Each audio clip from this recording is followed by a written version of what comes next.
bienvenue sur ce stream. Alors ce matin, on va discuter fiscalité. Je vais surtout répondre aux questions aujourd'hui. On va discuter fiscalité. Je vais surtout Hop, qui fait trop de bruit. Donc je vais surtout répondre aux questions. Par contre, j'ai besoin de 5 minutes de préparation. Donc je vous mets en pause et j'arrive dans 5 minutes. On va répondre aux commentaires et puis s'il y a des questions, j'y répondrai en direct. Voilà, à tout de suite. Je reviens sur le coup de midi 20, midi 25.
Alors, bonjour à tous, c'est reparti. Donc, je suis plus ou moins installé. Donc, au niveau des commentaires, avec le week-end qui est passé, on en a une bonne cinquantaine qui est arrivée. Donc, il va y avoir pas mal de sujets à évoquer.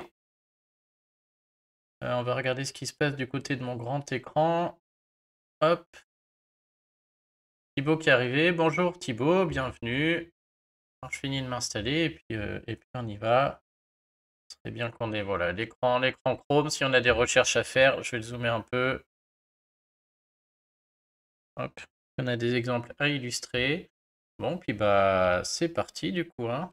Hop, on va basculer sur les commentaires. On va dire bonjour. Bonjour. Le programme du jour. Je réponds aux commentaires et à vos questions. Et c'est tout, hein, on va faire simple puisque là il y en a un petit paquet. Alors c'est parti. Voyons voir ce qu'on a aujourd'hui. Donc je suis obligé d'aller sur la... Il y a au moins 2-3 pages de commentaires là, hein, nécessairement. Page 2, page 3. Et 3 pages complètes, c'est parti. Et ben si tout est ok, le micro est bon, allez on y va. On y va, et puis s'il y a des questions dans le chat, n'hésitez pas, ce sera avec plaisir. Donc une question, on commence sur le sujet de l'exonération de la taxe d'habitation, qui reste à payer pour certains, hein, malgré l'exonération, sur les résidences secondaires ou les gens qui ont des revenus un peu plus élevés, ils ont toujours leur taxe d'habitation à payer. Donc bonjour, mon fils qui est salarié réside chez nous, où il déclare fiscalement ses revenus. Il a acquis un bien pour faire de la colocation. qu'il loue. Il vient de recevoir une demande de renseignement pour la taxe d'habitation. Il est sous le statut de loueur en meublé, donc il paie la CFE. Et donc effectivement, s'il paie la CFE, a priori, il ne devra pas payer la TH. Ma question est comment doit-on remplir ce formulaire?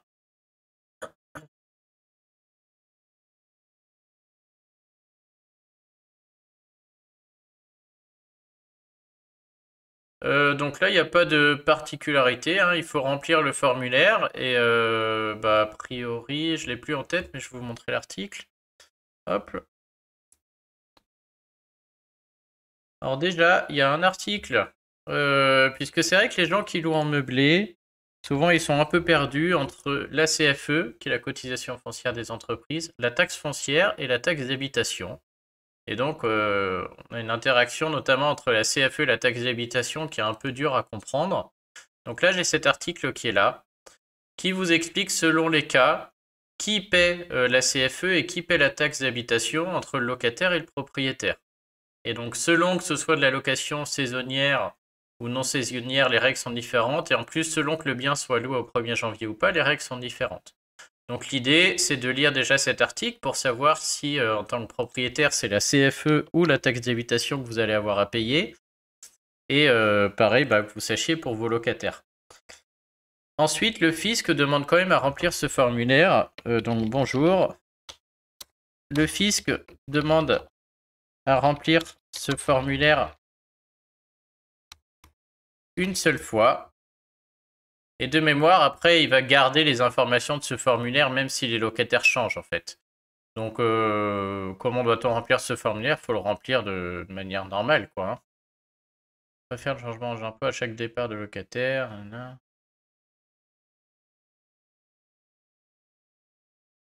Bonjour, le fisc demande à remplir ce formulaire une seule fois de mémoire. Par contre, pour savoir si c'est la CFE ou la taxe d'habitation, j'explique tout ici.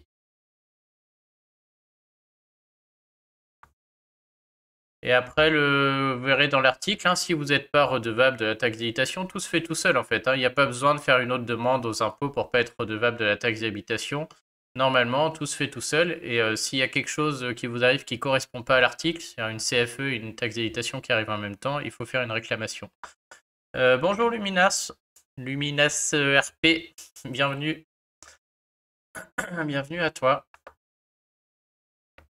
Pas facile à dire ce pseudo.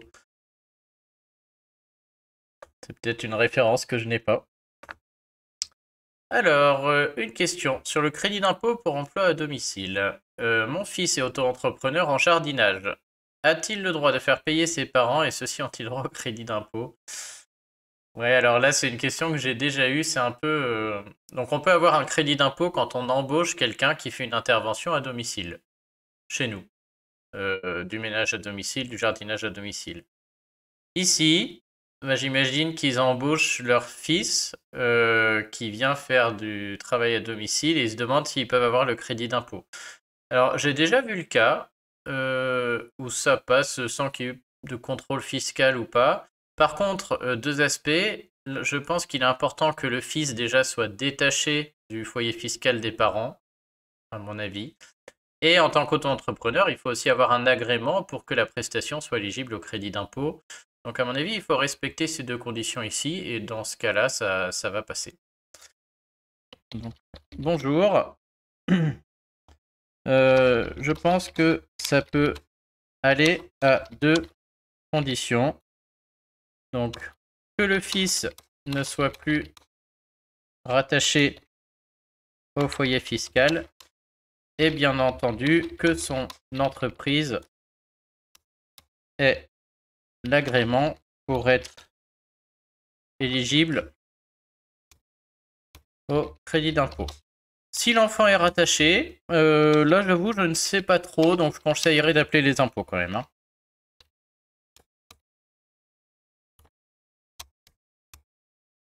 Donc vous vous connectez sur votre espace impôt Gouv, en haut à droite il y a la messagerie sécurisée, vous pouvez aller en haut à droite sur ce qu'on appelle la messagerie sécurisée, vous pouvez écrire aux impôts, vous leur demandez si ça passe ou pas, et souvent on a des très bonnes réponses argumentées.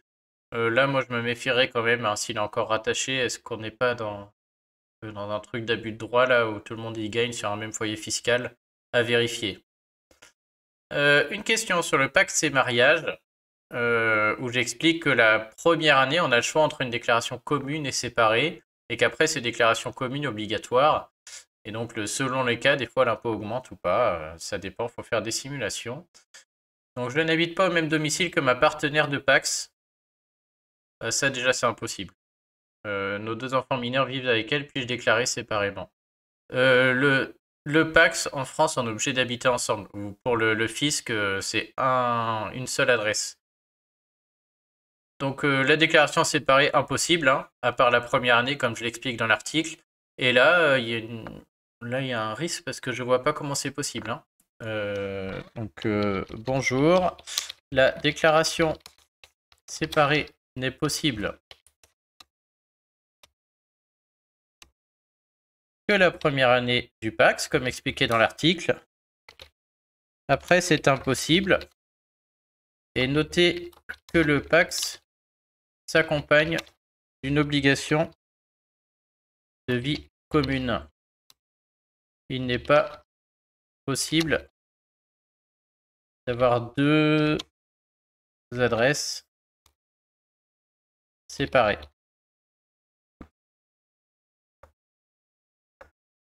Alors, une question de maths sur le nouvel article que j'ai écrit la semaine dernière, que je vous invite à lire. Alors, je fais une petite parenthèse, hein, vous l'avez sûrement vu là. C'est un article sur les indemnités journalières, les gens qui sont malades et qui perçoivent des IJ, hein, ce qu'on appelle des IJ, où il faut toujours vérifier et corriger la déclaration d'impôt. Et surtout, pour certaines maladies, on a des indemnités journalières qui peuvent être exonérées. Et donc le problème, c'est qu'elles sont déjà remplies dans la case, on va payer de l'impôt dessus, donc il faut bien faire attention des fois à les corriger, voire à les enlever, et on économise vraiment beaucoup, beaucoup d'impôts, quoi. Donc vraiment un article que je vous conseille de lire, vous avez sûrement quelqu'un concerné dans votre entourage. En ce qui concerne les indépendants et les professions libérales, les IJ maternité doivent être intégrés dans l'alias fiscal 2035 ou être compris comme un revenu à part. Alors là, c'est une question pour l'expert comptable, hein, puisque moi je suis spécialisé de la fiscalité du particulier. Et là, pour les professions libérales, on est dans la fiscalité de l'entreprise, c'est l'expert comptable qui va faire l'alias 2035. Ce que je sais, c'est qu'au final, les IJ maternité doivent ressortir dans une case de revenus imposables. Donc après, est-ce qu'elles sont dans 2035, je ne sais pas, mais au niveau de la déclaration d'impôt, il faut qu'elles sortent dans une case où elles sont imposées à 100%. Donc là, désolé, mais à ce niveau-là, ça relève d'un expert comptable. Ça relève de la compétence d'un expert comptable. Par contre, il faut que la somme finisse sur la déclaration d'impôt dans une case où elle subira la fiscalité classique. Donc soit dans la case 1AJ, soit une des cases de la 2042 CPRO où elle sera intégrée dans le revenu imposable, quoi.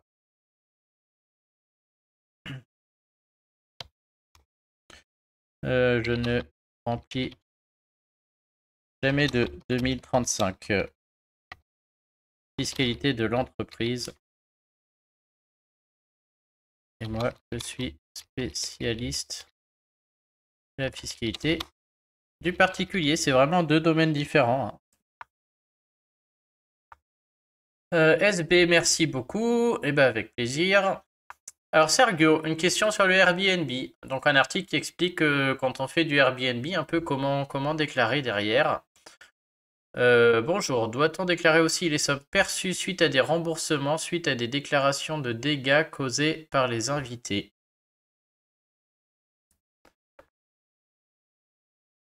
Alors j'imagine qu'il a loué un Airbnb, que ces invités du coup ont dû faire des dégâts et qu'il a eu un remboursement de l'assurance. Alors je suis en train de réfléchir, pour moi on n'est pas sur un nouveau revenu, on n'a pas un gain particulier ici, on n'est que sur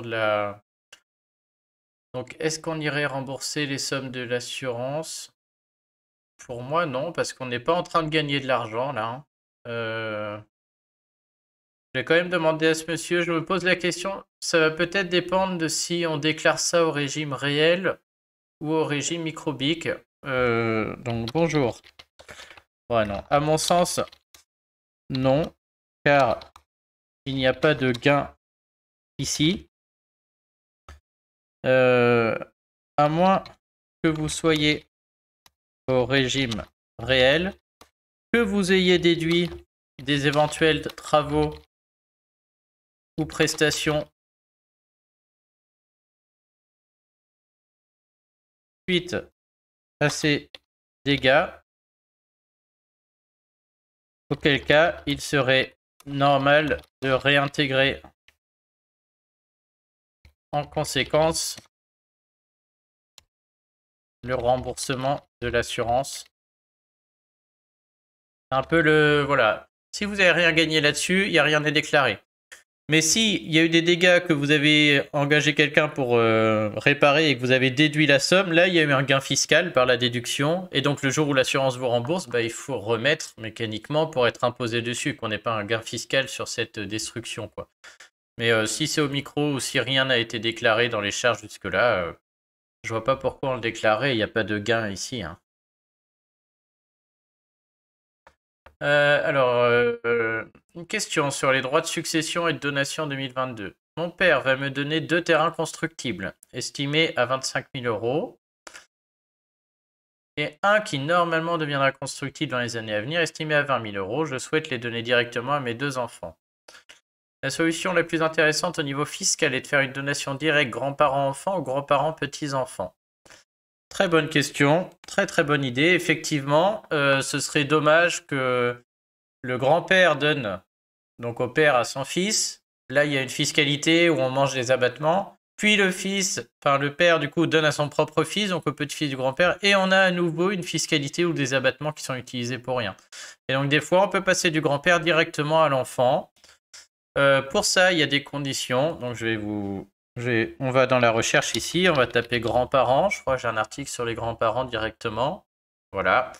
Que les donations des grands-parents aux petits-enfants, c'est une très bonne idée. D'autant plus qu'on a un abattement pour les donations des grands-parents aux petits-enfants qui n'existera pas à la succession, donc on ne peut utiliser que pour faire des dons, qui est de 31 865. Et après on a un autre abattement, mais là il faut que ce soit des sommes d'argent, et là ça ne marchera pas du coup. Hop. Donc le conseil ici va être simple. Effectivement, le grand-père peut donner au petit-fils, mais que à hauteur de 31 865 €, pas au-delà, parce que sinon il y a de l'impôt. Donc l'idéal, ce serait de donner ceux à 25 000 directement aux petits-enfants. Et puis pour l'autre, le grand-père donne au père, donc celui de 20 000. Là, entre enfants, on a un abattement de 100 000 €. Et le père donne à son fils, il y a toujours un autre abattement de 100 000 € qu'il va utiliser. Donc hop. Donc bonjour, j'explique les optimisations des grands-parents aux petits-enfants ici. A priori, il serait bien qu'il donne un des deux directement au petit-fils et l'autre à vous pour que vous puissiez ensuite le donner à votre enfant.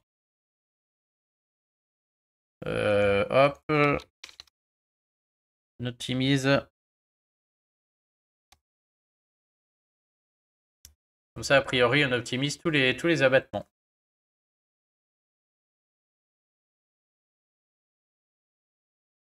Alors, une question de CO2. On est toujours dans les donations. Alors, sur un article un peu plus complexe sur l'usufruit et la nue propriété.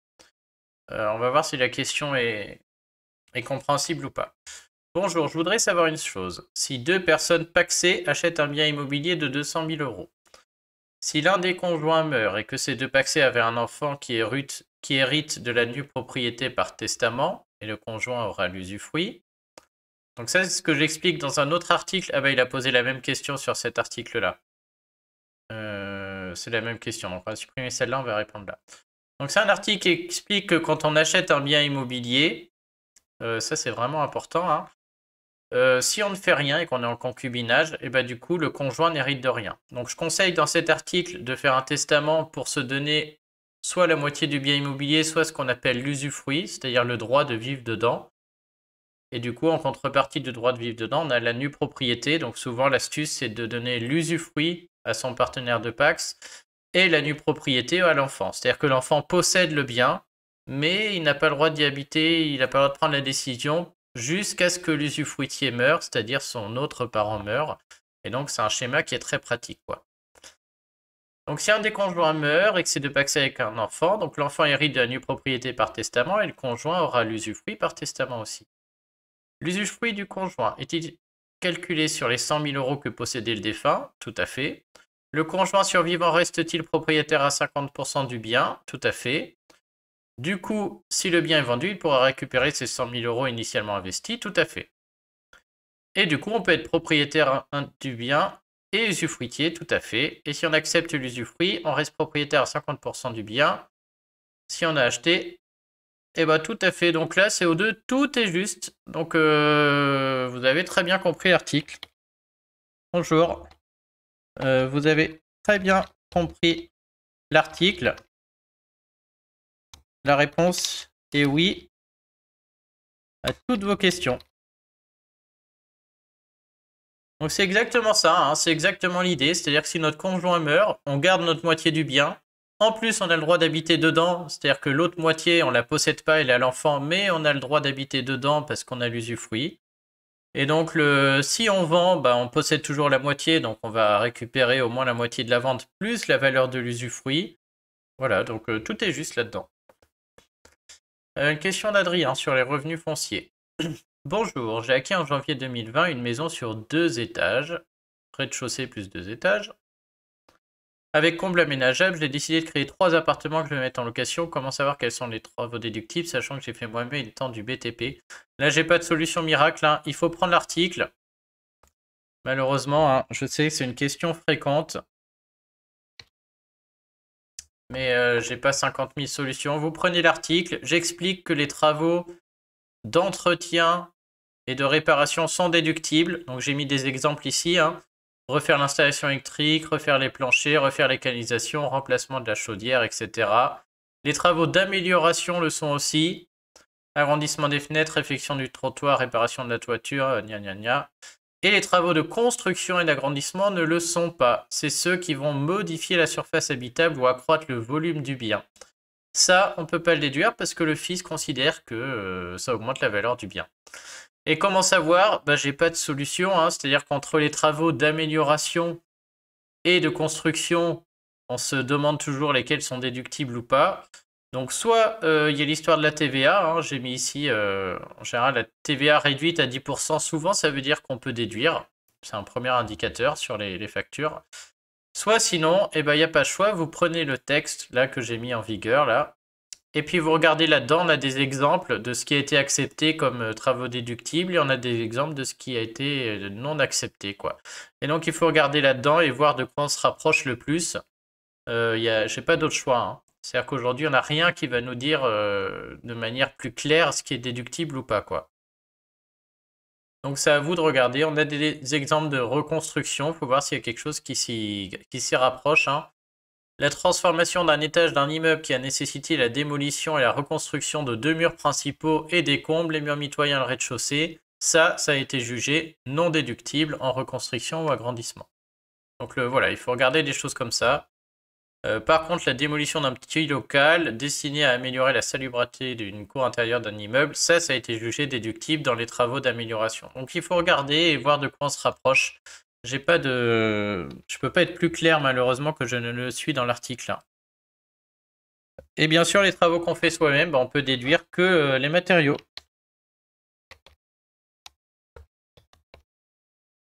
Soi-même, on ne peut pas déduire la main-d'œuvre, mais que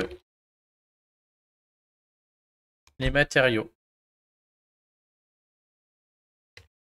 Après, malheureusement, je ne peux pas être plus précis que dans l'article.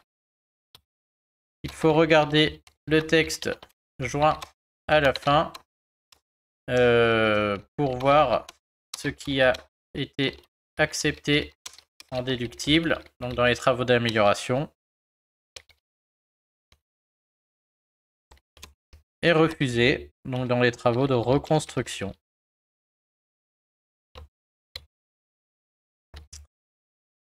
J'ai oublié, afin de comparer à son propre cas. Il n'y a pas d'autre solution, hein, ça marche comme ça, systématiquement. Maxime, une question sur un simulateur Excel que j'ai fait qui calcule le rendement immobilier d'un investissement locatif. Donc assez pratique, hein, ça permet de voir un peu quand on achète un bien immobilier et qu'on le loue, bah, c'est pas ce qu'on va gagner et ce que ça va nous coûter, hein, puisque il y a beaucoup de gens qui pensent à tort que en investissant dans l'immobilier, on va gagner de l'argent au fil de l'eau. C'est pas vrai, hein. Si, si je vous disais, voilà, vous achetez un bien immobilier, dans 10 ans, vous l'achetez 100 000, dans 10 ans, il vaudra 150 000, et en plus, tous les mois, vous allez gagner 1000 euros, tout le monde signe, hein. Donc en vrai, on a les loyers qui rentrent, mais il y a un prêt à payer, et surtout, il y a l'impôt à payer, les prélèvements sociaux, et du coup, ça coûte un peu chaque année, hein, puisque la charge impôt plus prêt sera supérieure au loyer. Et donc ce qui est normal, hein, puisque c'est un investissement, donc on paye un peu chaque année pour à terme avoir un bien qui vaut quelque chose qu'on peut vendre. Donc ce simulateur montre tout ça. J'ai fait moi aussi pas mal de fichiers de calcul dans le même style, sans passer par des macros, en utilisant d'autres formules. Pas de problème, j'ai... Ça vous éviterait des formules, des tables que vous mettez un peu par terre. Ouais, c'est très gentil, Maxime. Effectivement, je pense que il y en a sûrement qui sont bien meilleurs sur Excel ou en informatique que moi pour faire des... Voilà, pour faire d'autres... on va dire d'autres codes. Là, moi, j'ai un peu bricolé, mais bon. Au final, j'ai mon résultat et les chiffres sont justes, donc c'est gentil, mais je vais en rester là-dessus. Mais vous avez sûrement raison, il y a sûrement moyen de faire un peu plus propre que mes propres chiffres. Déjà, c'est-à-dire que Maxime, il est assez doué pour avoir trouvé, réussir à enlever le mot de passe. C'est pas bien dur, mais au final, pour voir les formules. Bravo, Maxime. Alors, succession. Sylvie, bonjour. La défunte est décédée en août 2021, sans enfant, sans frère, sans sœur. J'imagine qu'elle n'est pas mariée non plus. Ma mère étant héritière au 5e degré est décédée en octobre 2021. Ma sœur et moi, du coup, sommes héritières au 6e degré. Par contre, notre cousin Germain n'a pas le droit à la succession étant donné que son père est décédé bien avant la défunte. Voir du coup, parce que s'il est aussi du 6e degré, pour moi, il peut, peu importe la date de décès du père.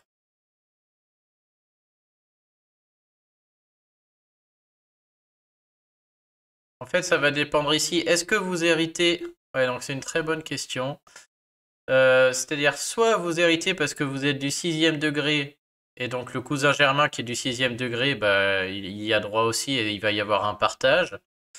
Soit vous héritez en représentant votre mère, et donc vous passez au 5e, mais pour ça, il faut qu'il y ait une autre personne du 5e degré, c'est-à-dire le frère ou la sœur de la mère. Et dans ce cas, vous serez au 5e, vous serez avant le cousin qui est au 6e, quoi. Donc comment je vais formuler ça? Donc bonjour. Si vous représentez votre mère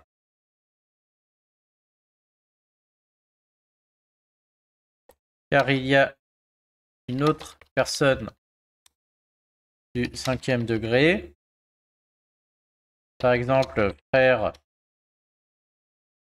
ou sœur de votre mère, alors vous êtes considéré comme du 5e degré. Par contre, s'il y a... comment expliquer ça? On va dire, par contre, sinon, c'est du 6e. Si le cousin est aussi du 6e, il y aura un partage avec lui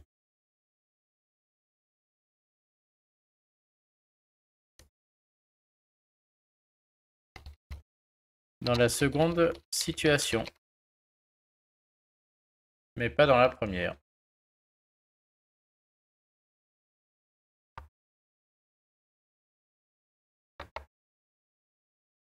Ok, donc celle-ci, c'est bon.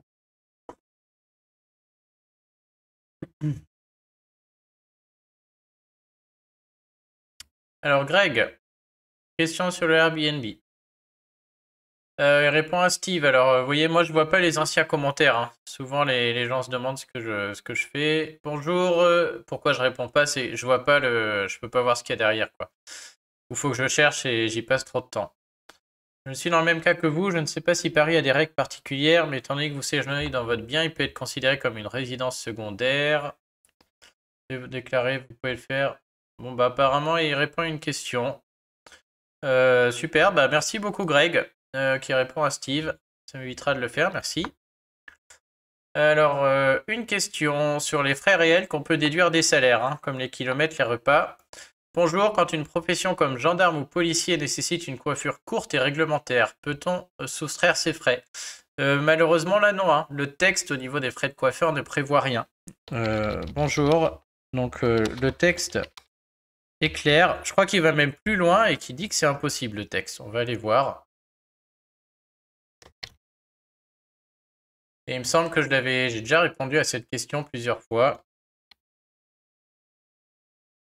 Non, il fait aucune mention d'une éventuelle possibilité de déduire les frais de coiffeur ou de maquillage. Donc à partir de là, vous pouvez essayer, mais s'il n'y a pas le texte, ça veut dire qu'en cas de contrôle, le fisc aura raison. Rien sur les frais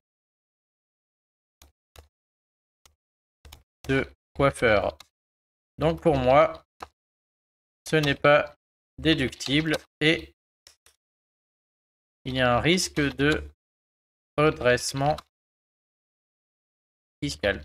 Et puis l'argument est simple, hein, c'est-à-dire que ok, la profession nécessite de se couper les cheveux, mais c'est aussi quelque chose qu'on fait dans la vie de tous les jours, entre guillemets, et du coup, voilà, le fisc ne va pas autoriser ça, puisqu'on le ferait de toute manière par ailleurs, entre guillemets.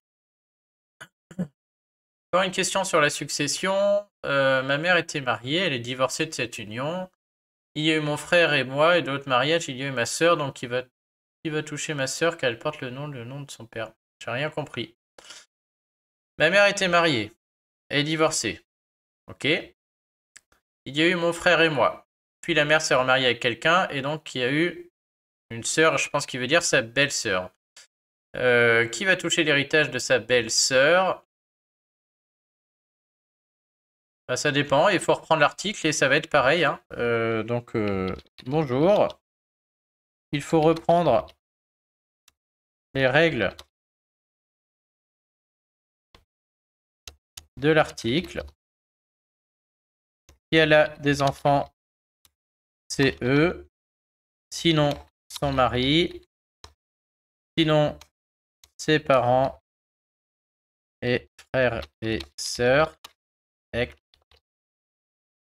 Et s'il y a un lien de sang, vous êtes considéré comme, c'est Christine, donc comme sa sœur.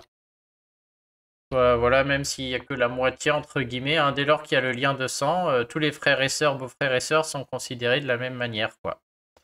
Il faut qu'il y ait le lien de sang.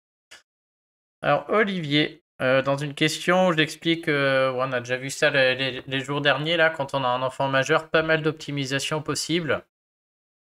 Bonjour, je rebondis concernant votre réponse à la pension déductible. Ce forfait s'applique aussi si l'enfant, en tant qu'étudiant, est rattaché au foyer fiscal. Bah non, hein, puisque la pension, je vous explique, on peut la déduire, mais il faut que l'enfant la rajoute. Et si l'enfant est rattaché au foyer fiscal, bah vous l'enlevez de vos salaires, mais vous la rajoutez dans ses revenus à lui, et du coup c'est neutre. Donc non. Non, donc pour la pension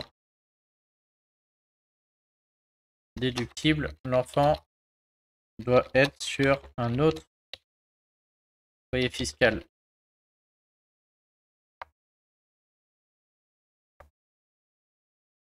Alors Marteau, une question sur les revenus fonciers, mais pour les gens qui ont des SCI. Bonjour, dans le cas d'un sinistre avec arrêt de paiement du loyer par les locataires, les sommes payées par les assurances dans les cas de ce préjudice doivent-elles déclarer l'année où elles sont perçues? Oui, tout à fait. Aux impôts, on déclare toujours l'année où on perçoit l'argent. C'est une règle universelle. Si je reçois de l'argent le 2 janvier, et bah du coup, 2 janvier 2022, ce sera sur la déclaration 2023 des revenus 2022. C'est toujours comme ça. Il n'y a pas de choix. Alors ensuite, Jean-Paul, bonjour. Notre appartement est mis en vente depuis 2021. Résidence secondaire et au prix du marché. Toujours pas vendu, nous avons écrit en janvier 2022. Pouvez-vous nous aider? Ah oui, j'imagine qu'il voulait pas payer de taxes foncières. Bah dans ce cas, faut envoyer un recommandé, hein, ça ira plus vite. Mais bon, en janvier 2022, on est en mars.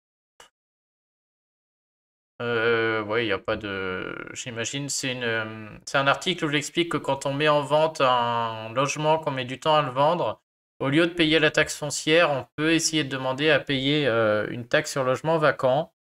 Donc on écrit aux impôts. Bonjour.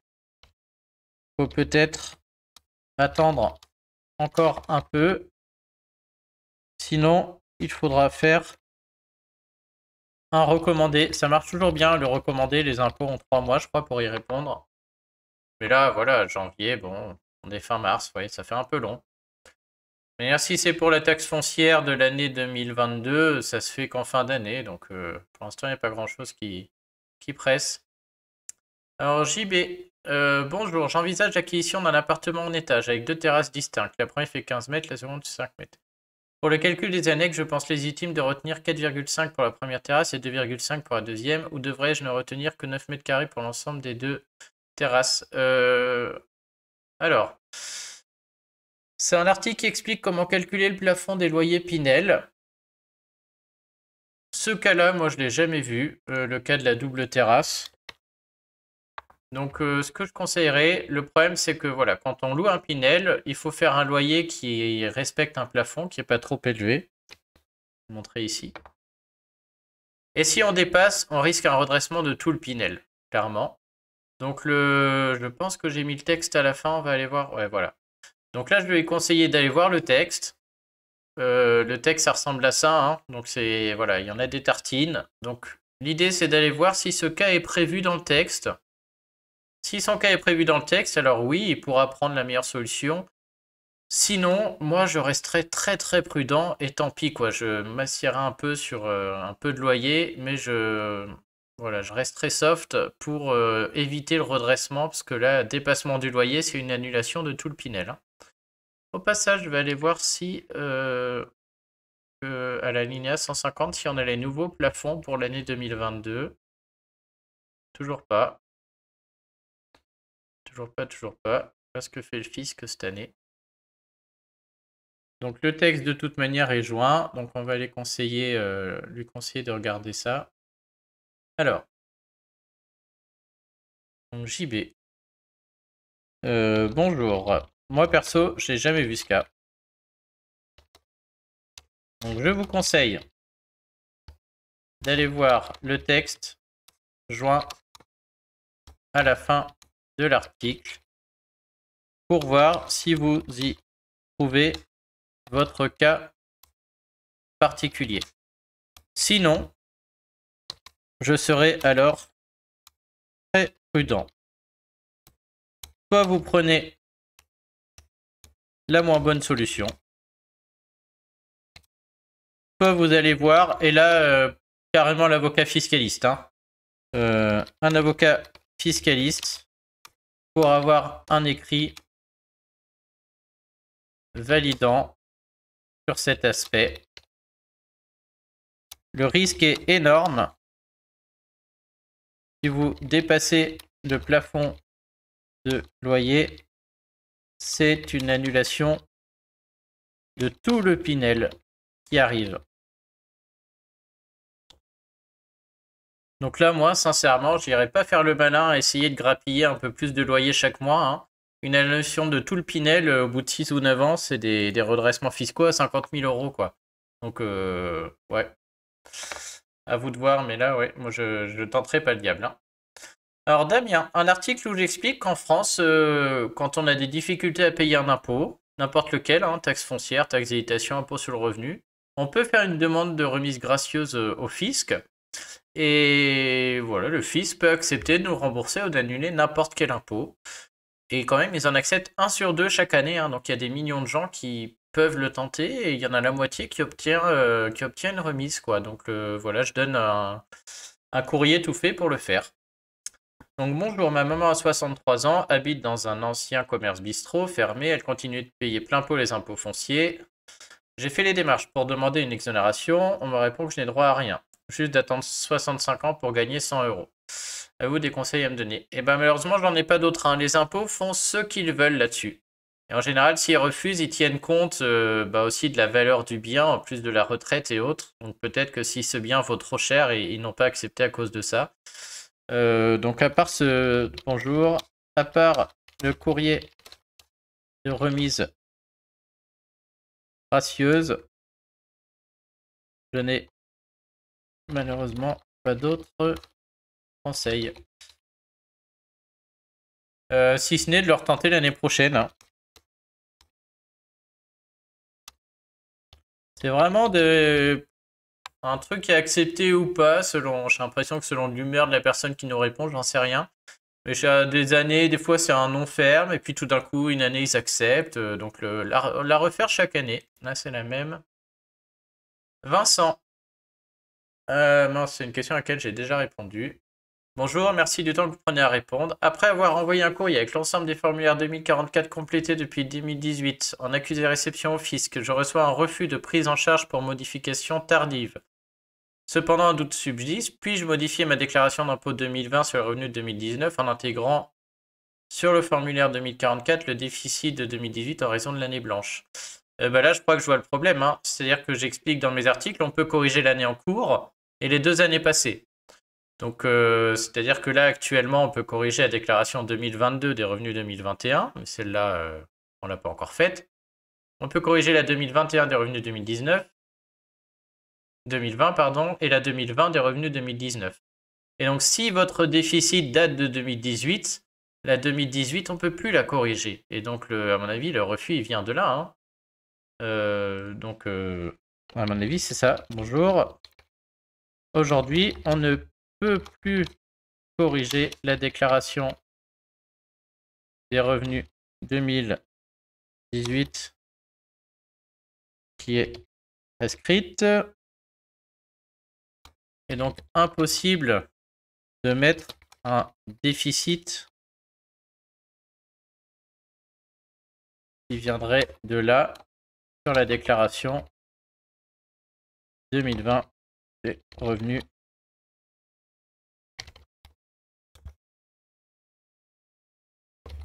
Ouais, désolé, mais ça, c'est plus possible. Il faudrait que le déficit provienne de l'année 2019. Et ça, on peut encore corriger.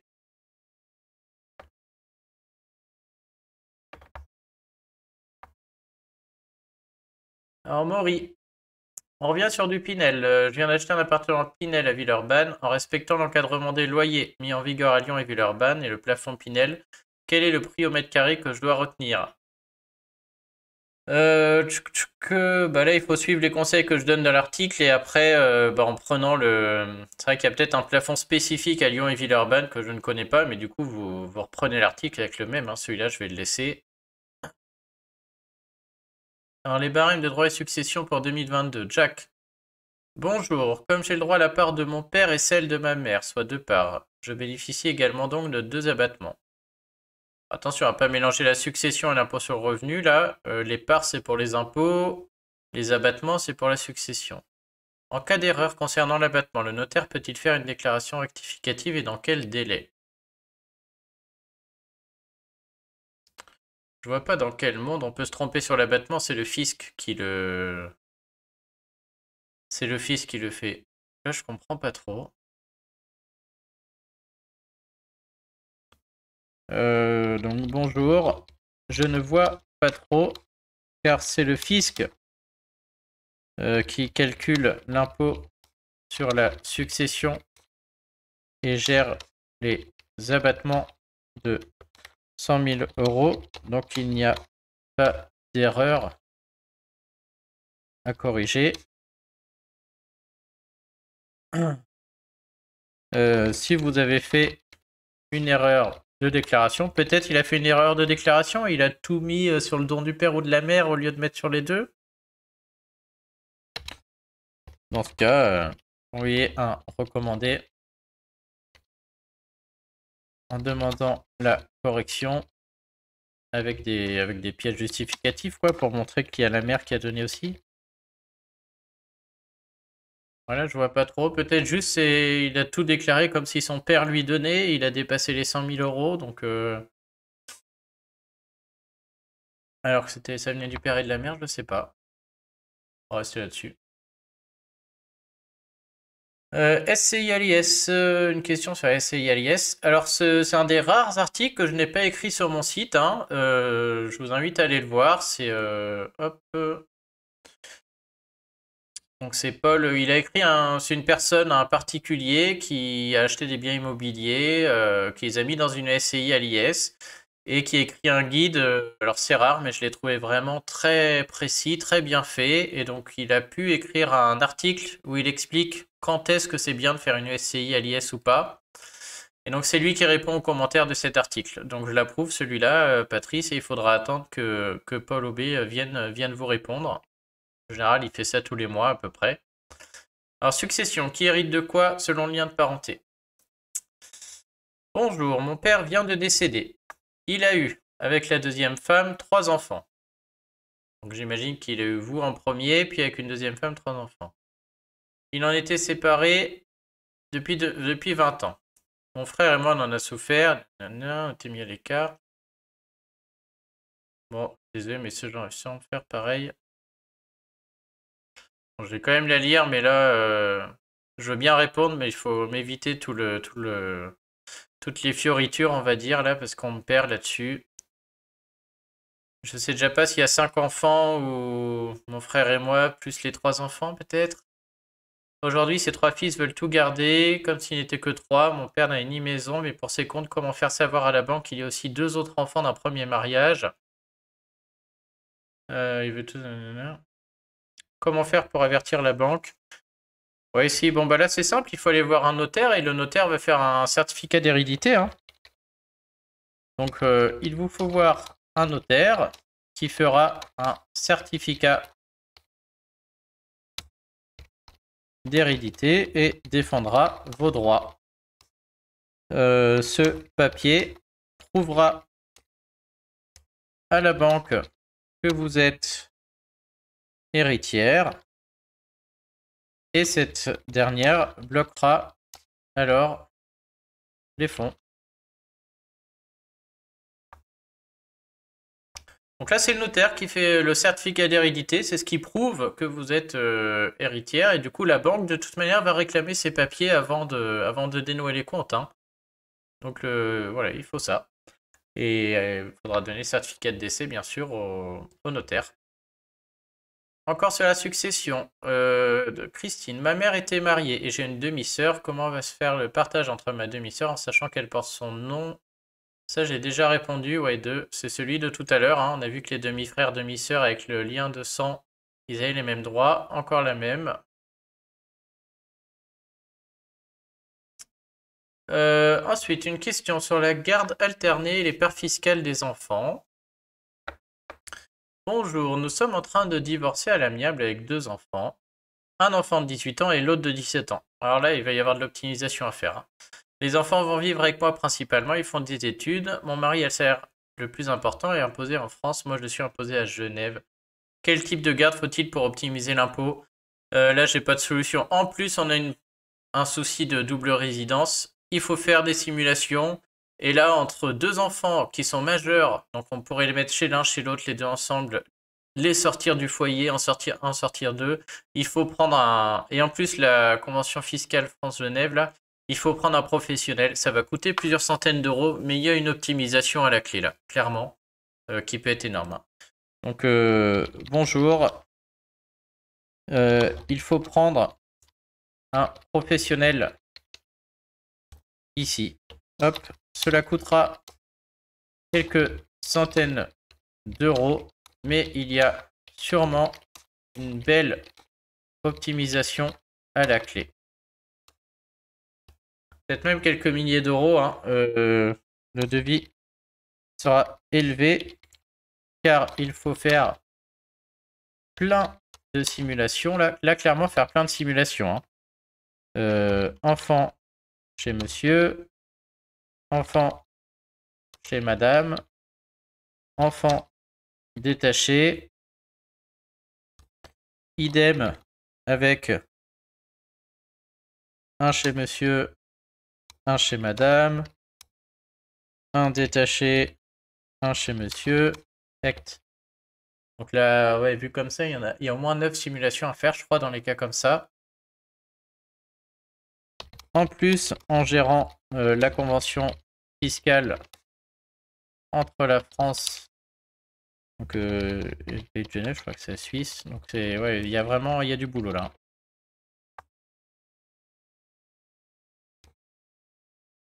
Sacré travail, mais il y a sûrement un gain énorme à la fin. Et personne ne le fera gratuit, ça, hein. Je vais faire 10 simulations, gérer la convention fiscale en plus avec le... Bref, c'est vraiment du travail, hein. Il y a plusieurs heures de travail ici et il faut de l'expertise. Mais ça vaut le coup, hein. Une question sur la succession. Qui hérite de quoi au décès? Ma sœur est décédée. Elle a une fille de 12 ans. Elle veut pas vivre avec son père. L'ex de ma sœur, elle veut vivre avec moi, mais j'ai que 2 chambres. C'est possible, le juge me donne aucune idée. Bon, là, j'approuve, mais ça ne sort de mon domaine. Je sais pas ce que le juge va dire là-dessus. Il faut tenter le coup, vous verrez bien. Simulateur, calcul des droits de succession et donation. Donc un simulateur Excel qui permet de savoir combien vous allez payer de droits de succession et de donation que j'ai créé. Vous pouvez aller voir. Donc bonjour monsieur, je suis le seul héritier vivant de mon oncle, célibataire décédé. Ses 3 sœurs sont prédécédées et seule ma mère avait un enfant unique. Ok. Il y a pluralité des souches, mais je suis le seul héritier désormais. Puis-je bénéficier du taux d'imposition à 45% en étant en représentation de ma mère? Donc là, le problème, c'est que si il hérite en tant que neveu, il a un barème des droits des successions qui est moins intéressant que s'il représentait sa mère et donc il héritait en tant que frère et sœur du défunt. Et malheureusement, c'est impossible. On ne peut pas représenter sa mère s'il n'y a personne d'autre avec qui s'aligner. Donc là, ce ne sera pas possible. Donc bonjour, la représentation aurait été possible uniquement, que je ne me trompe pas, si un frère ou une sœur de votre mère était encore en vie. Du coup, vous aurez le barème en tant que neveu, malheureusement. Donc bien tenté, ça aurait pu être une optimisation, mais c'est pas le cas. Dommage, dommage. Alors Martine, comment déclarer une donation? Bonjour, ma mère de 94 ans désire nous verser la somme de 25 000 euros chacun à 3 enfants.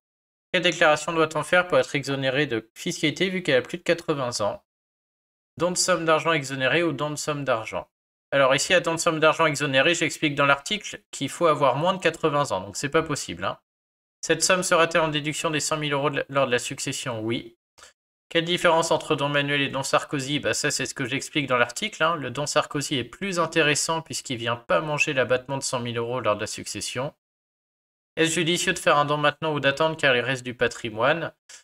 C'est judicieux de faire le don maintenant, mais il y aura un gain fiscal que si elle meurt dans plus de 15 ans. Et donc, bah, ça fait 109 ans quand même. Donc, malheureusement, une succession, quand on s'y prend à 94 ans, bah, ça ne marche plus, hein. On a très très peu de solutions. Donc là, vous pouvez toujours le faire, mais ça ne changera rien. Donc, bonjour. C'est malheureusement un peu tard pour s'occuper de la succession. Bien, il faut s'y prendre avant. Hein. Le don Sarkozy, alias don de somme d'argent, n'est pas possible, car votre mère a plus de 80 ans. Donc ça, c'est trop tard. C'est fichu. Vous pouvez faire un don manuel qui va venir manger l'abattement de 100 000 euros. Donc ça, c'est possible, mais le gain fiscal, il n'est pas immédiat. Il y aura un gain fiscal seulement si le décès arrive dans plus de 15 ans. Il n'y a pas beaucoup d'autres solutions. Hein. Faut aller sur la nue propriété, tout ça, mais à 94 ans, ça marche très très peu. Vous pouvez éventuellement jeter un œil sur sur l'assurance vie. Comme je l'explique ici. Ouais, donc là, à cet âge-là, il y a l'abattement de 30 500 en assurance vie. S'il n'est pas utilisé, ça peut valoir le coup de basculer un peu des sommes dessus. Là, on a un gain fiscal. Et par contre, s'il y a un contrat ouvert avant 92, alors là, c'est la fête, par contre. Ce que j'explique dans cet article, hein. Il y a une fiscalité incroyable pour les contrats ouverts avant le 20 novembre 91, pardon. C'est la date. Et alors là, s'il y en a un, par contre, c'est exonéré jusqu'à 152 000 par bénéficiaire, peu importe l'âge, ce qui est exceptionnel. Hein. Si elle a un contrat ouvert avant 91, alors c'est le jackpot, mais sinon, il y a peu de solutions.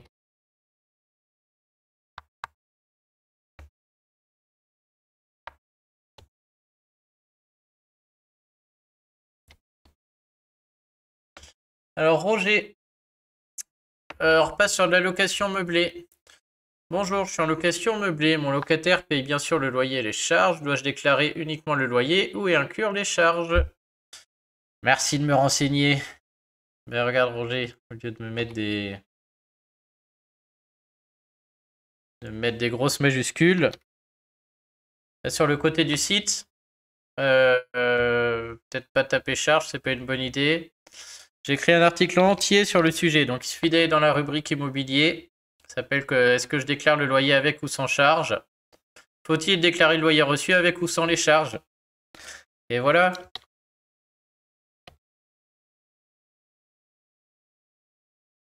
Ah là là. Bonjour, j'explique tout sur la déclaration avec ou sans charge. Ici. Le compteur d'eau restera à mon nom, mais le locataire me remboursera selon les relevés, donc cette somme sera... hop. Donc c'est dans les charges aussi. Ah là là.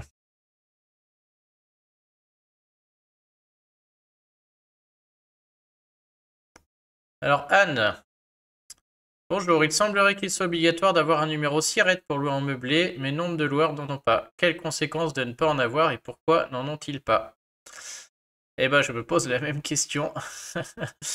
Effectivement, normalement, si on fait de la location meublée non professionnelle, donc c'est-à-dire si on loue meublé un petit bien ou autre, même si on le fait sous le régime micro, c'est-à-dire que c'est un régime où on n'a pas besoin d'expert comptable, on déclare juste le loyer perçu dans une case de la déclaration d'impôt. Et pourtant, normalement, on devrait avoir un numéro SIRET, c'est-à-dire faire une déclaration qu'on va louer un bien meublé. C'est un formulaire POI, hein, j'explique ça dans l'article. On obtient un numéro SIRET et on peut le renseigner. Mais il y en a beaucoup, effectivement, qui n'en ont pas. Et moi, je me suis toujours posé la question parce que jusqu'à présent, je n'ai jamais vu un redressement fiscal ou autre. Donc, soit certains ne sont pas obligés d'en avoir, peut-être quelque chose qui m'échappe, mais quel risque? Pour l'instant, je vois pas de risque parce que moi, j'ai jamais vu de. C'est une question que je me pose aussi, hein, clairement. Et j'ai déjà posé à d'autres experts comptables ou conseillers en patrimoine. Il y a une espèce d'acceptation que ceux qui louent un petit truc comme ça en micro n'aient pas de numéro SIRET et apparemment ça pose de problème à personne. Parce que jusqu'à aujourd'hui, j'ai jamais vu un redressement sur le sujet ou autre. Donc s'il y en a qui en ont vu, je suis preneur des commentaires, hein. Mais aujourd'hui, moi je ne sais pas. Peut-être aller jeter un œil sur, donc sur un site qui s'appelle le Blog Patrimoine. Lui, il est vraiment spécialisé là-dessus. Je vais faire sûrement une petite discussion avec lui, un de ces quatre. SO Actu Impôt. Et je lui poserai la question du coup.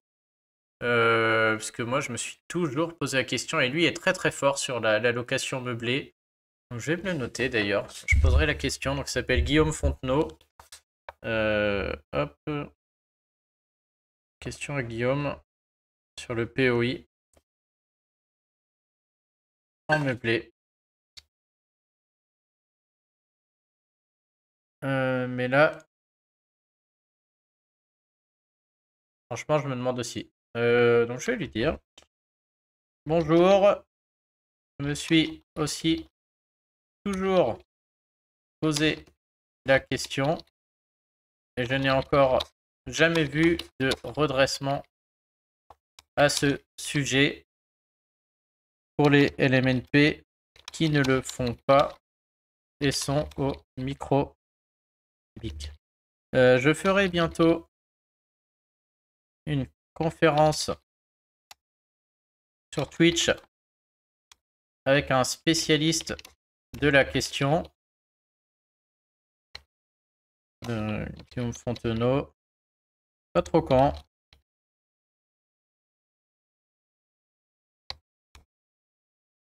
Je pense d'ici une dizaine de jours, on devrait pouvoir organiser ça.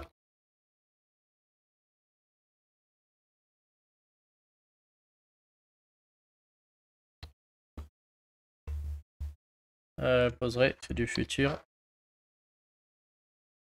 Il faudra regarder le live avec Guillaume Père, il sera très très intéressant, c'est certain. Hein. On parlera d'immobilier surtout.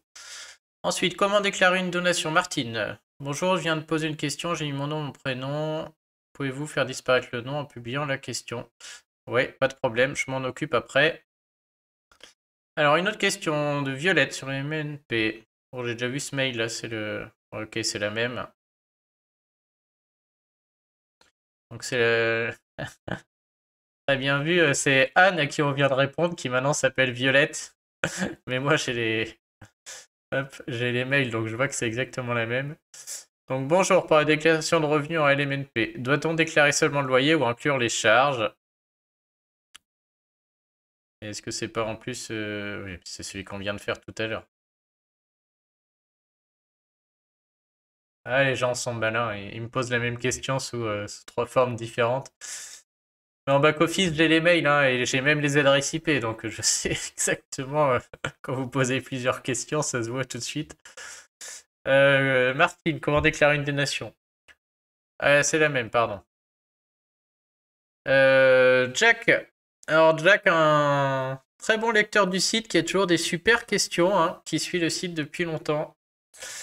Et alors lui, quand il envoie des questions à chaque fois, c'est pas du gâteau. Donc on va essayer d'être... je vais la lire, mais on va voir. Alors, c'est une question sur le don d'argent entre époux pacsés ou concubins. Puisque, donc j'explique, en France, on peut pas donner autant d'argent qu'on veut à son partenaire marié ou son partenaire de Pacs. On est plafonné à 81 000 euros. Donc si vous donnez plus que 80 000 euros à votre partenaire de Pacs ou à votre conjoint marié, il y a de l'impôt à payer. Donc Jack, qu'est-ce qu'il a trouvé encore? Le don permettrait-il d'échapper dans certaines situations à une partie de la plus-value? Par exemple, on investit 40 000, chacun mari et femme, dans 2 actifs différents. Au bout de 5 ans, les actifs valent 80 000. Chacun des époux fait un don à l'autre de son actif sans le vendre. Évaluation de 80 000, exonération pour chacun. Imaginons que les actifs aient encore augmenté jusqu'à 100 000 chacun 5 ans plus tard. Les 2 époux vendent leurs actifs respectifs. A priori, ce qui serait retenu, c'est une plus-value au moment du don, seulement pour chacun. N'étant pas du tout expert, pourriez-vous vérifier? J'ai jamais vu une telle chose. Et j'ai presque l'impression qu'il a raison sur le papier. Toujours très, très futé ce Jack. Effectivement, sur le papier, il a raison, puisque quand on vend quelque chose, on tient compte de la valeur d'achat. Mais si on l'a donné entre-temps, c'est que quand on donne, on purge la plus-value et du coup on tient compte de la valeur du don. C'est-à-dire que là, j'ai l'impression qu'il a raison. Maintenant, est-ce qu'on se rapproche pas de l'abus de droit? Donc, bonjour. Merci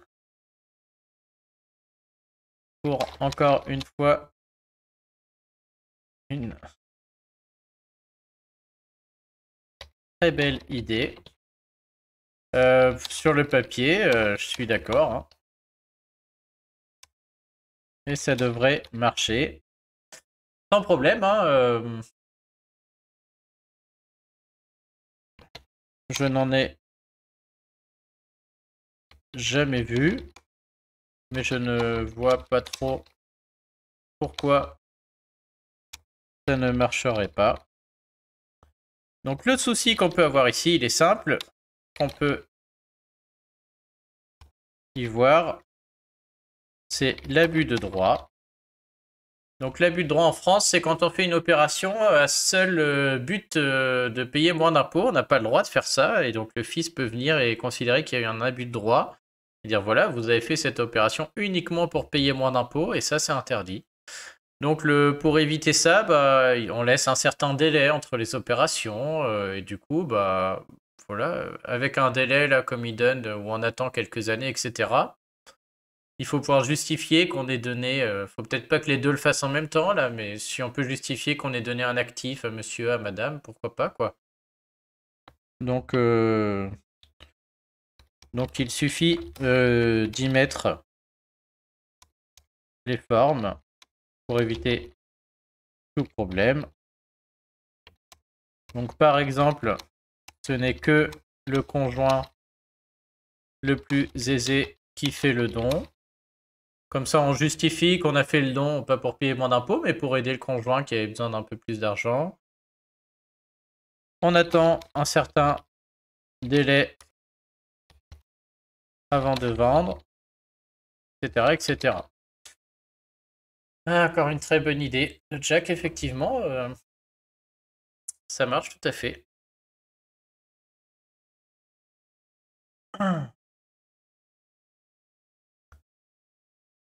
Alors, donc la même question que tout à l'heure, étant obligé de compiler l'imprimé POI, j'en doute, vu le nom, comme tout à l'heure. Donc bonjour, dans le doute, moi je vous conseille quand même de le faire, ça ne coûte rien. Je vous conseille de le faire. Il est vrai que je n'ai encore jamais vu de contrôle sur ce sujet, mais on ne sait jamais. Il suffirait que l'envie leur prenne un jour de redresser tout le monde. Ça coûte pas grand chose de remplir ce formulaire POI, hein, franchement, il n'est pas très compliqué, il fait une page.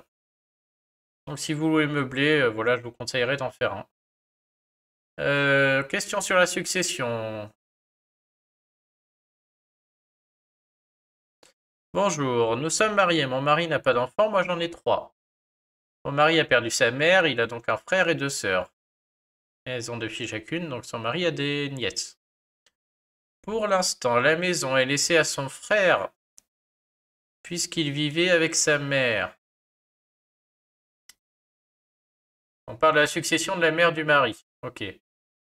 Le problème est de savoir que si ce frère meurt, la maison sera divisée entre mon mari et ses 2 sœurs.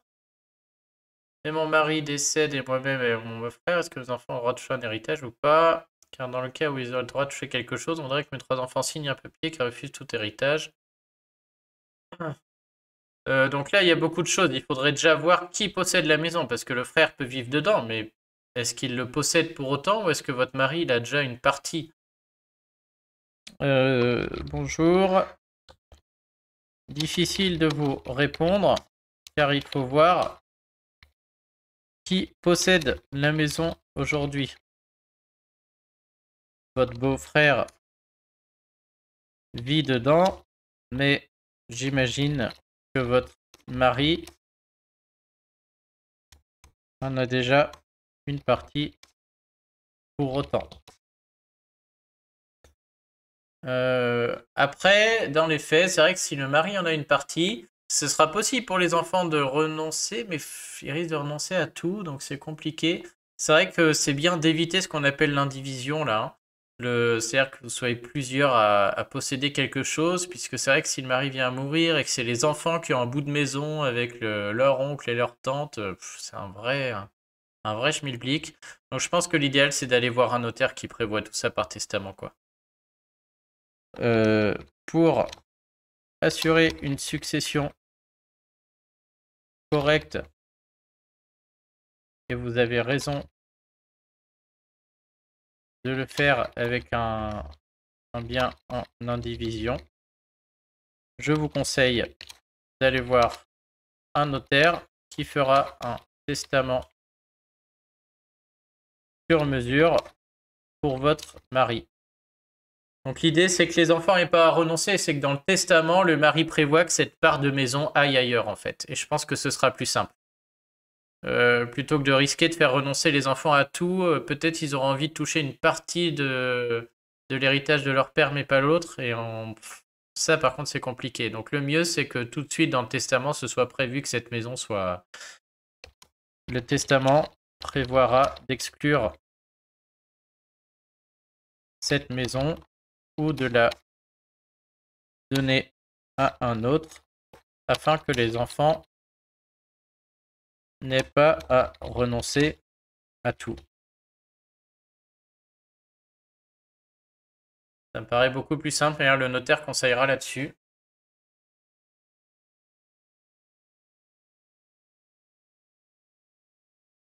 Alors, on en est où? Il nous en reste une quinzaine. Jack est posté en double.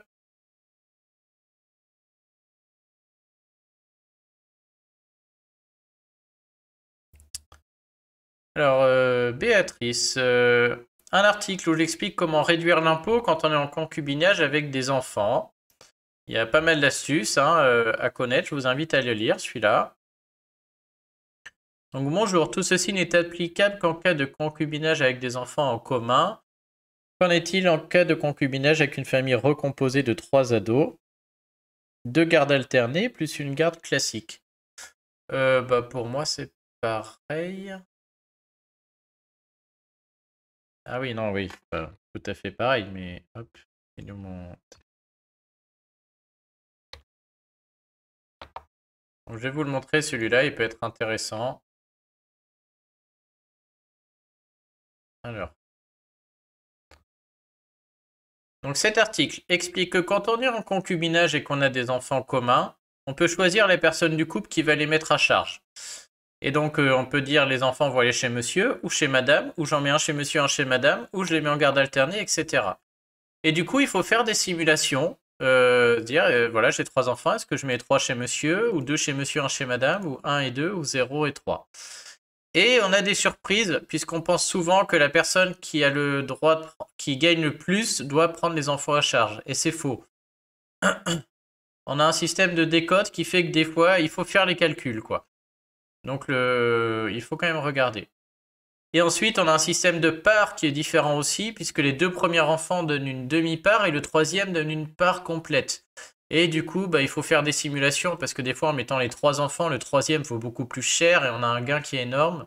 Parfois, il n'a pas de sens, donc il vaut mieux les dispatcher. Donc, il faut faire des simulations. Et ensuite, on a une histoire de pension, c'est-à-dire que s'il y en a un qui prend tous les enfants, l'autre peut déduire une pension en disant qu'il la verse pour les enfants, et donc celui qui a pris les enfants la rajoute, mais comme il a les parts des enfants, c'est pas grave. Donc il y a vraiment, voilà, c'est pour ça. L'article est un peu long, hein, mais il faut faire des simulations pour voir comment ça marche, quoi. Et donc, en cas de garde alternée, c'est un peu pareil, à une exception près, je suis en train de penser, et elle a bien fait de poser la question. C'est que le conjoint, du coup, ne pourra pas prendre à sa charge les enfants qui ne sont pas de lui. À mon avis, ça marche pas, clairement, hein. À vérifier dans le texte, mais je vois pas comment c'est possible que la personne qui n'est pas le père les prenne à charge alors qu'il vit avec la mère et qu'elle ne les prenne pas à charge. Ça, je doute que ce soit possible. Bonjour. Les conseils restent valables. Par contre, je pense que dans les simulations, il n'est pas possible de mettre à charge l'enfant sur un parent qui n'est pas le sien. Donc c'est la seule exception, hein, c'est-à-dire qu'en faisant les simulations, si vous avez des enfants communs, donc si vous avez des enfants communs, ils peuvent être sur un foyer fiscal ou l'autre pour les simulations. Pour les autres, chacun garde les siens. Mais bon, du coup, il faut quand même faire des simulations, puisque s'ils ont un enfant commun et chacun 2 enfants d'un autre lit, on va dire, madame rattache ses 2 enfants, monsieur rattache ses propres 2 enfants, et puis ensuite, l'enfant commun, soit il va chez madame, soit il va chez monsieur, et puis on peut regarder le système de la pension, etc. Donc il y a quand même un peu de boulot sur les simulations à faire. Ensuite, sur la SCI. Bonjour, ma SCI, dont je détiens 95% des parts, détient un local commercial que j'utilise pour y exercer mon activité. Puis je ne peux déclarer de loyer, le résultat sera donc à 0. Voilà, il faut voir avec un comptable sur ce montage, quoi. Parce que du coup, il loue plus, mais... bonjour, je vous invite ici à voir avec un expert comptable. Là, je ne me prononce pas sur ce genre de petit montage. Alors, Nicolas, une question sur les asthmates. C'est vrai que les asthmates, elles ont un abattement un peu particulier, mais donc il faut remplir la bonne case, il est dur à calculer, etc. Donc l'article est assez long, assez complexe, mais ça vaut le coup de s'y intéresser, hein, parce que là, vraiment, il y a une grosse économie à la clé. Bonjour, j'ai plusieurs enfants en garde. Pour mes calculs, dois-je prendre les salaires nets imposables, car visiblement, il n'y a plus à y rajouter les différentes indemnités, et les additionner, puis calculer l'abattement pour les impôts de 2021. Avant, je prenais le net imposable auquel j'ajoutais les indemnités qui n'étaient pas comprises, et je faisais un total et j'appliquais l'abattement. Ai-je raison? Je crois avoir déjà répondu à cette question qui est complexe. Et j'ai répondu dans les commentaires.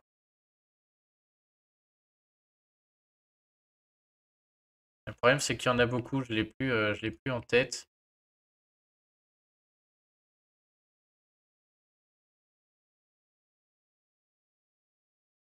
Je crois que c'est ça. Bonjour.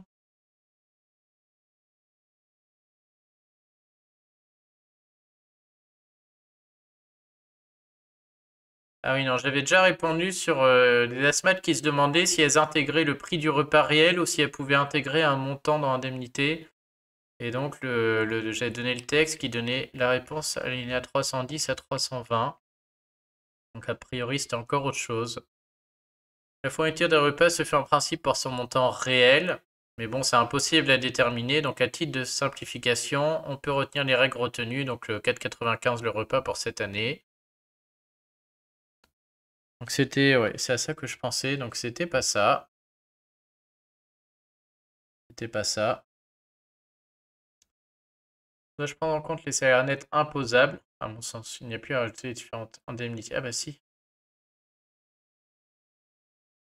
Avant, je prenais une net imposable auquel j'ajoutais les différentes indemnités qui n'étaient pas comprises. J'ai du mal à comprendre sa question. J'avoue là.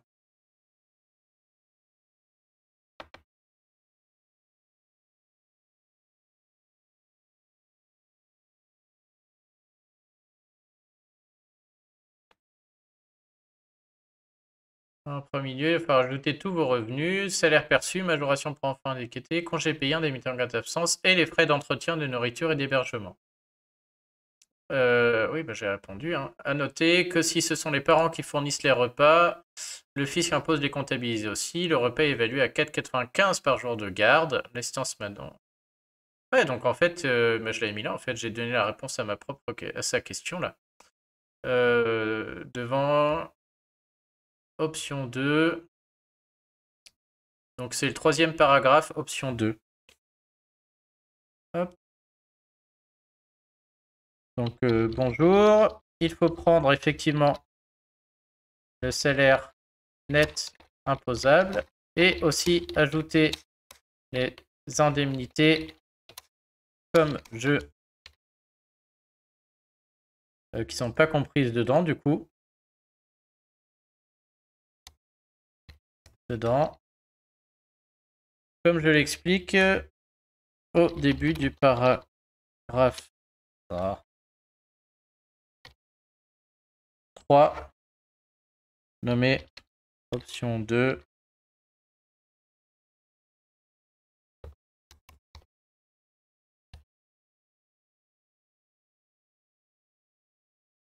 Ensuite, une question sur l'assurance vie. J'explique qu'il n'est pas toujours nécessaire de la déclarer au notaire et on peut avoir une belle économie à la succession en ne le faisant pas. Alors, il y a des cas où on est obligé de le faire et d'autres cas où on peut s'en passer et le régler tout seul. C'est très simple. Bonsoir, ma maman a versé après 70 ans un montant supérieur à 30 500 sur 2 assurances vie. Je suis seul bénéficiaire. Il faut en parler au notaire du coup. Ok, j'ai bien compris que je devais en parler au notaire. Mais cette somme me sera restituée et ne sera partagée avec mon frère. Oui, tout à fait. Bonjour. Oui, tout à fait. Cette somme vous appartient. Sauf si elle dépasse... Sauf si elle est disproportionnée par rapport à la succession. Mais il faut bien la déclarer au notaire. Puisque là, la partie qui dépasse 30 500 sur cette assurance vie, elle va être, elle va être imposée par le fisc, mais elle va manger vos tranches dans le barème successoral, et le notaire, il doit savoir où partir dans les tranches, et donc il faut lui donner cette somme, afin qu'il parte sur la bonne tranche pour votre partie de la succession.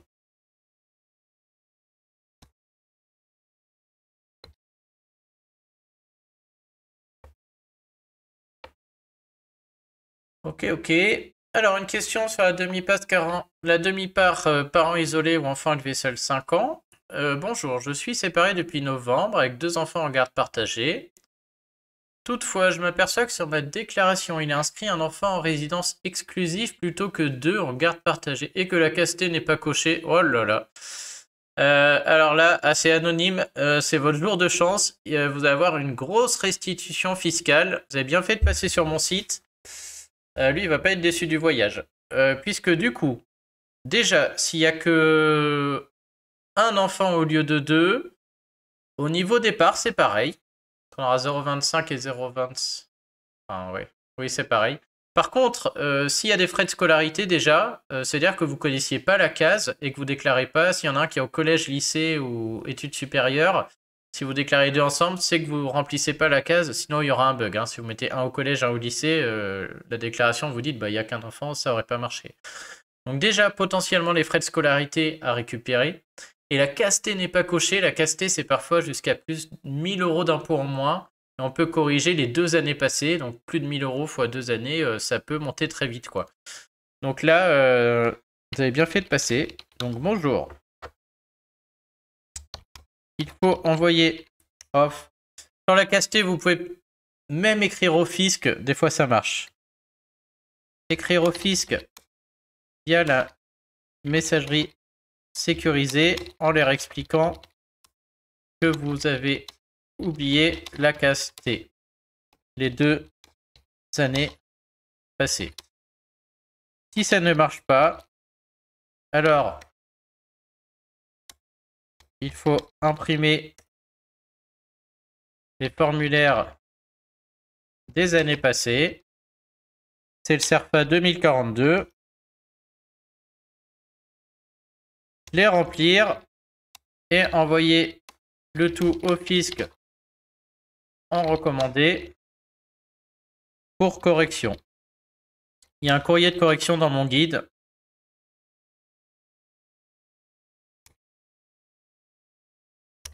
On va lui mettre le lien. Je m'auto-fais un peu de pub. Enfin, surtout là, sur des cas comme ça, j'ai pas trop de scrupules parce que Alors, sauf si elle n'est pas imposable, d'ailleurs, on va faire attention. La castée, elle marche que si on paye de l'impôt, hein.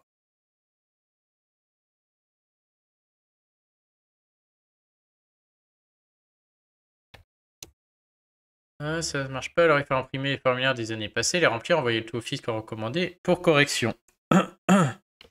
Si vous étiez imposable, vous aurez alors un gros remboursement à la clé.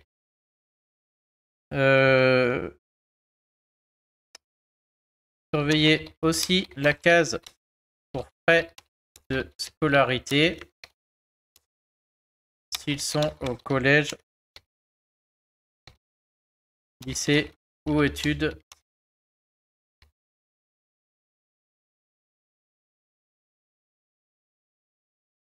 Ouais, je les aime bien ces cas comme ça parce que c'est des corrections faciles et puis les gens récupèrent beaucoup donc ils sont contents souvent.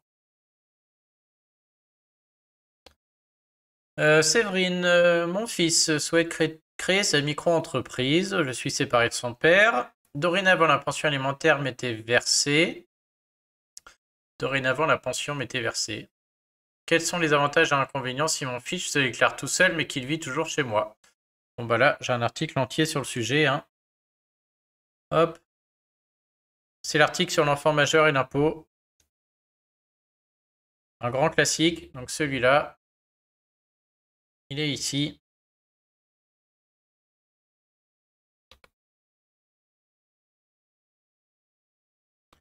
Donc bonjour, j'explique tout ici.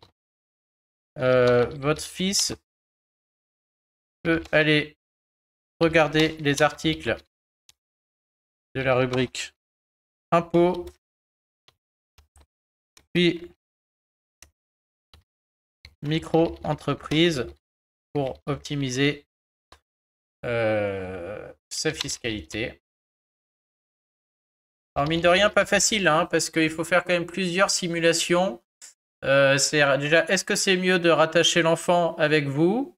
Et dans ce cas, bah, vous allez être imposé sur les revenus de sa micro-entreprise, sur la pension que vous recevez ou qu'il reçoit, mais vous aurez une demi-part, peut-être la case parent isolé, peut-être la réduction pour frais de scolarité. Ou est-ce qu'on sort l'enfant? Et dans ce cas, bah, vous n'avez plus la demi-part, plus la réduction, mais dans ce cas, en contrepartie, vous n'êtes plus imposé sur ses revenus. La pension, si elle y est versée pour lui, c'est peut-être lui qui va devoir la déclarer. Et, oui, et vous pouvez déduire une pension si jamais vous l'hébergez, le forfait de 3 542 €.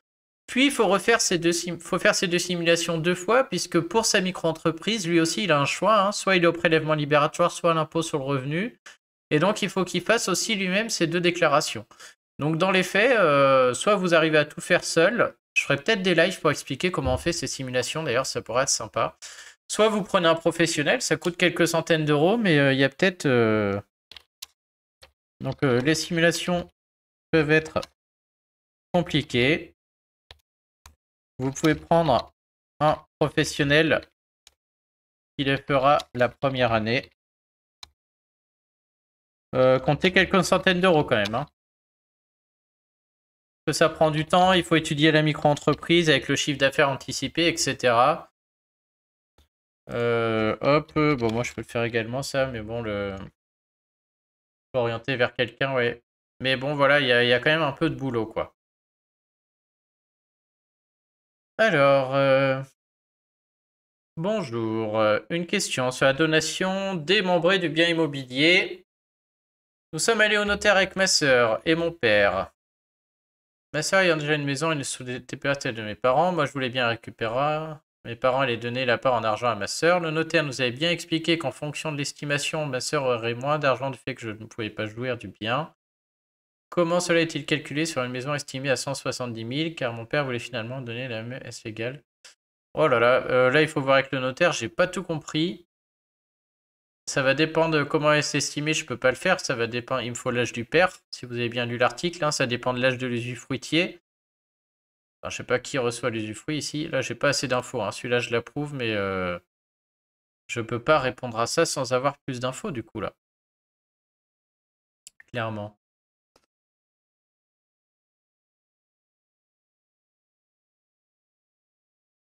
Vous ne pouvez pas jouir du bien. Donc c'est une donation de nue propriété, les parents gardent l'usufruit. Donc ça dépend de l'âge du père.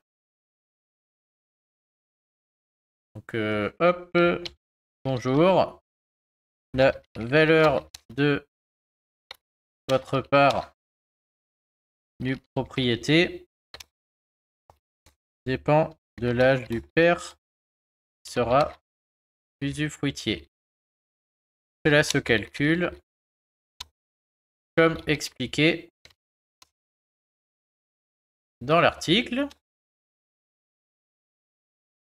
La maison est 170 000, donc 170 000 fois la valeur de la nue propriété, donc ce sera un pourcentage qui dépend de l'âge du père. Hop, et mon père voulait finalement donner la même sœur, bah oui, donc en contrepartie, votre sœur devrait recevoir ce même montant en argent. Après, qui est légué, qui ne l'est pas, bah, ça dépend, parce que vous aurez la nue propriété, c'est-à-dire que vous avez la maison, mais est-ce que vous aurez plus ou pas que votre sœur à la fin? On n'en sait rien, ça dépend déjà de quand votre père va mourir, parce que dès lors qu'il meurt, vous possédez toute la maison, donc sans être un peu dramatique, mais s'il meurt vite, bah, vous aurez été avantagé mécaniquement par rapport à votre sœur, parce que vous allez avoir très vite la totalité de la maison de 170 000, alors qu'il vous l'a donné, alors qu'elle aura reçu moins du fait de la valeur de l'usufruit. S'il meurt dans 40 ans, bah, vous serez sûrement perdante. Et puis ça dépend aussi de ce que va donner cette maison, hein. Si au moment du décès elle a pris énormément de valeur, c'est vous qui allez en bénéficier. Et si elle a perdu, bah, c'est votre sœur qui aurait été gagnante avec le cash. Donc là-dessus, hop.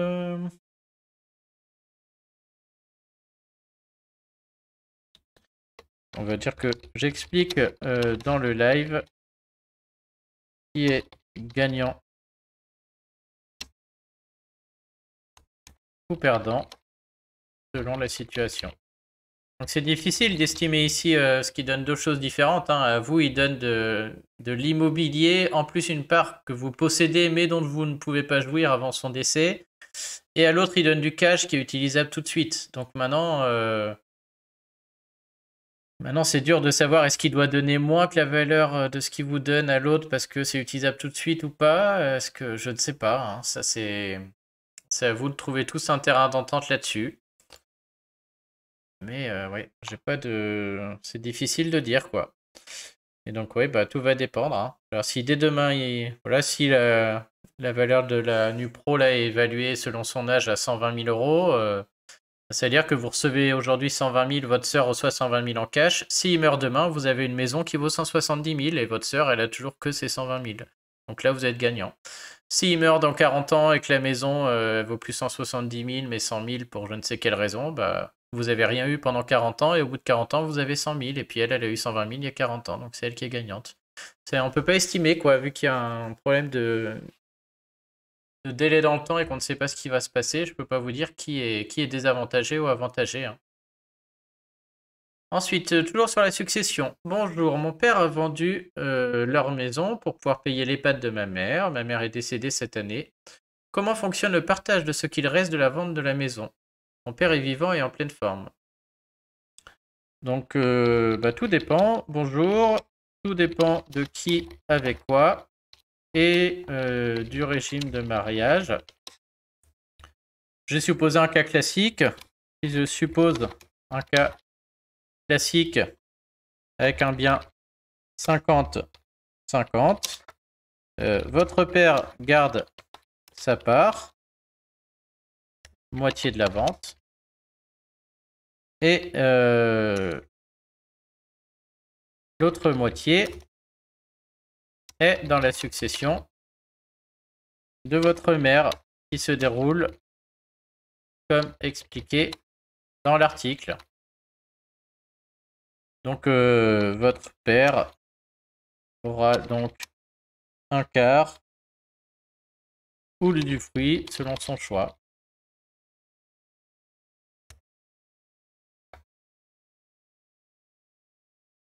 Alors, encore une question succession sur le simulateur Excel là, qui calcule la fiscalité. Alors, ce cas particulier n'a pas réponse sur le simulateur. C'est tout à fait possible. Quel est le taux d'imposition pratiqué quand il ne reste qu'un héritier, soit un neveu unique, lors du décès d'un oncle? Les 3 sœurs sont prédécédées et seule une des sœurs a eu un enfant. Son fils... Oh, j'ai déjà répondu à ça. Ouais, multiplicité de souches. Ok, on a répondu tout à l'heure. La représentation n'est pas possible ici, donc il hérite en tant que neveu. Parce que il n'y a personne à remonter pour s'aligner avec les autres, ça marche pas. Bonjour, est-ce que je peux rajouter la surface du parking pour le calcul du loyer? Bon, sauf erreur, ça c'est prévu dans le... C'est déjà expliqué dans l'article. Question sur le loyer Pinel. Il y a un calcul spécifique à faire, hein. On est obligé de faire. Mais ouais, celui-là, j'avais déjà... À mon avis, je l'ai dans l'article. On va rechercher. Ah, j'ai répondu en commentaire. Hop, donc il faut aller chercher dans les commentaires passés. C'est ça que je m'en souviens. Bonjour, le cas est expliqué dans un des commentaires passés.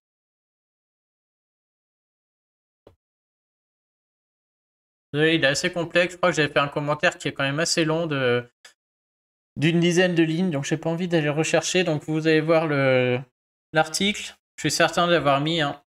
Vous remontez comme ça, il faut lire les commentaires.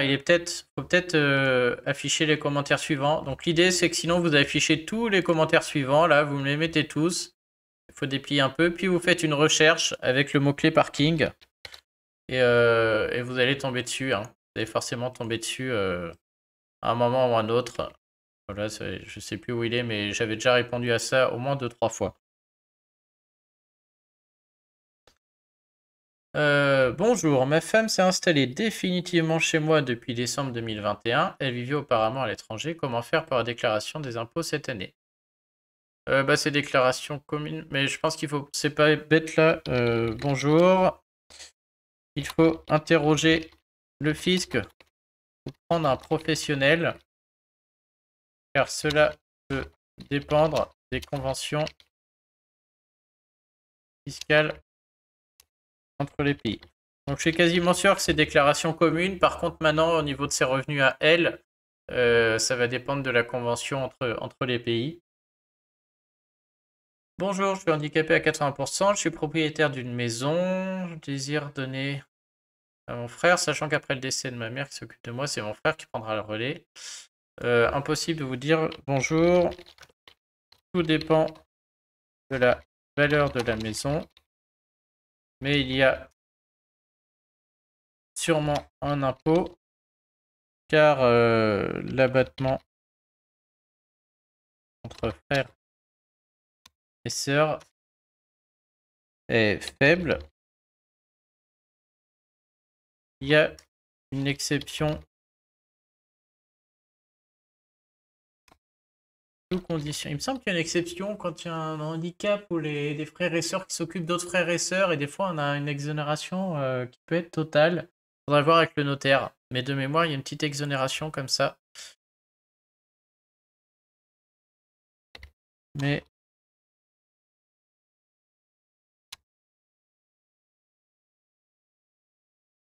l'idéal est de voir avec le notaire. Il saura mieux que moi si vous y répondez. D'ailleurs, là, il faut un notaire. Hein. Dès lors qu'un terrain change entre deux personnes, là, il faut un notaire. Hein. Donc, notaire obligatoire. Et on est bon. Merci pour tous ces éléments. Ben, merci Bernard pour cette remarque, c'est sympa. Et on est bon. Ok. Bon, je vais m'arrêter là pour aujourd'hui. Je referai un live demain. On essaiera de faire quelque chose d'un peu plus sympa. Je pense qu'on va faire un petit live sur les actualités fiscales. On ira lire un peu les articles en ce moment, voir ce qui se passe au niveau fiscalité, vous montrer un peu où je prends mes infos.